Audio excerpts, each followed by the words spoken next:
जय भीम. आज आपण आहोत शिर्डी स्थानकामध्ये. सागर शेजवळ तरुणावर झालेला हल्ला सर्व शिर्डी नाही तर संपूर्ण महाराष्ट्र हादरला होता. या महाराष्ट्राच्या भूमिकेतून साकार झालेला आक्रोश मोर्चा सर्वपक्षीय मोर्चा म्हणून घोषित करण्यात आला आहे. आणि आज तुम्ही पाहू शकता की माझ्या मागे किती सारे भीमसैनिक आहेत. प्रत्येक भीमसैनिकाच्या मनात असं आहे की आपल्या घरातही एक सागर आहे आणि कशी वागणूक आपल्यावर होऊ नये म्हणून प्रत्येक भीमसैनिकात रस्त्यावर उतरला आहे. बोला काय बोलायला वेळ आहे भरपूर.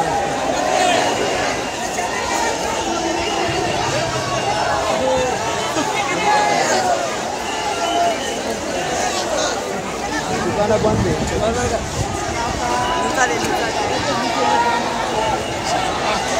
काय घेणार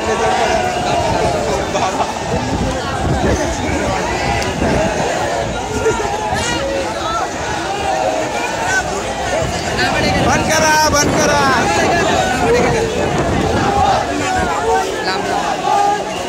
आक्रोश मोर्चाला सुरुवात होत असून आपण पोहोचलो आहोत शिर्डीमध्ये. इथे तुम्ही पाहू शकता की सगळे दुकाने बंद करण्यात आली आहेत. कारण आक्रोश हा इतक्या लोकांचा वाढला आहे की अजूनपर्यंत त्या गुन्हेगारांना अटक झाली नसून फक्त 4 गुन्हेगारांना अटक झाली आहे. त्यातले 5 गुन्हेगार अजूनही मोकाट आहेत. प्रत्येक दलित बांधवांना सागर शेजवळ कुटुंबाला न्याय मिळवून देण्याचा प्रयत्न करत आहेत. मागे मागे